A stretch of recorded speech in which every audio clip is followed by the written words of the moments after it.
สบายดีเด้อสบายดีพ่อแม่พี่น้องเช่นเก่าเช่นเคยมื้อนี้ก็ได้เลิกงานมาแล้วก็อาบน้ำอาบท่าแล้วก็มาเข้าครัวต่อมื้อนี้เมนูที่จะเฮ็ดเนาะก็เป็นแบบว่าห่อเมี่ยงหมู3ชั้นหรือว่าห่อเมี่ยงหมูติดมันพ่อแม่พี่น้องเนื้อหมูติดมันมื้อนี้ก็เป็นเมนูที่แบบว่าค่อนข้างจะเฮ็ดง่ายเด้เพราะว่าหยังก่อนไปเฮ็ดงานเนาะค่อยๆก็ล้างผักไว้เฮ็ดน้ำแจ่วไว้พี่น้องเนื้อหมูก็โอ้ยเป็นเนื้อหมูสีชมพูพี่น้อง เนื้อหมูติดมันแบบนี้ถ้าหากว่าเอามาต้มจิ้มแจ่วเนาะหรือว่าเอาไปเฮ็ดแบบว่าหมูกระทะ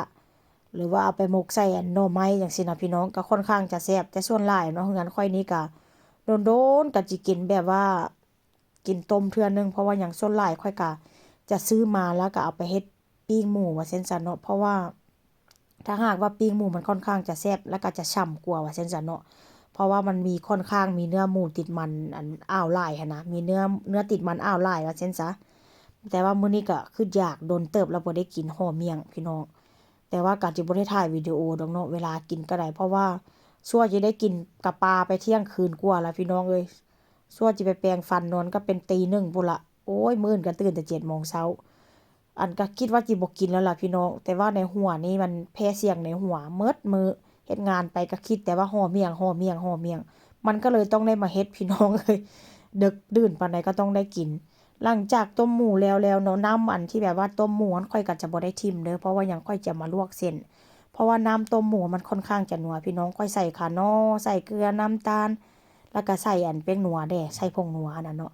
ไปห้านเอเชียรอบนี้ก็ค่อนข้างจะโชคดีพี่น้องได้เส้นหมี่ก้อนน้อยๆแบบนี้มาเพราะว่าค่อยไปซื้อของเข้าบ้าน3 เดือนที่แล้วเนาะก็จะได้เส้นหมี่แบบว่าเป็นแผ่นใหญ่ๆคือบ้านเฮาหั้นนะคือสไตล์บ้านเฮาอะนะพี่น้องประมาณนั้นเนาะแต่ว่าไปรอบนี้ก็ค่อนข้างได้แบบเส้นน้อยๆมามันก็เป็นการดีเพราะว่าหยัง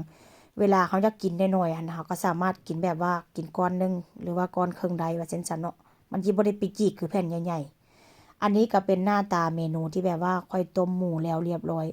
มันออกจะเป็นสีดำๆหน่อยนึงพี่น้องแต่ถามว่ามันก็ฉ่ำมันก็แซ่บบ่ก็แซ่บเนาะ แล้วอันนี้ก็เป็นน้ำแจ่วหรือว่าน้ำจิ้มพี่น้องค่อยจะตำใส่ถั่วหยังก็ถั่วลิสงบ่หรือว่ามักถั่วดินนั่นน่ะพี่น้องก็จะตำใส่นำกันมื้อนี้ก็ค่อนข้างจะแบบว่าแซ่บได้จักหน่อยเนื้อเส้นหมี่นี่ก็ค่อนข้างจะนุ่มจะเหนียวก็ถือว่าแซ่บว่าซั่นซะเนาะผักนี่ก็ค่อนข้างจะงามพี่น้องก็คือว่าไปซื้อมาแบบสดๆเลยก็จะมีสะระแหน่หรือว่าหอมลาบแล้วก็หอมปลอมเนาะ คนทางประเทศไทยกับประเทศลาวบางบ่อนก็ฮ้องบ่คือกันเด้อแล้วก็มีกะหล่ำนี่ก็ได้มาจากสดๆจากสวนพี่น้องก็ถือว่าเป็นการที่แบบว่ากินแบบทุลักทุลังพี่น้องเอ้ยดึกๆดื่นๆเกือบตี 1กันเลยทีเดียวส่วนจะได้กินข้าวแลงแต่ละมื้อก็ได้มาเด้อมากินนำกันแซ่บๆนำกัน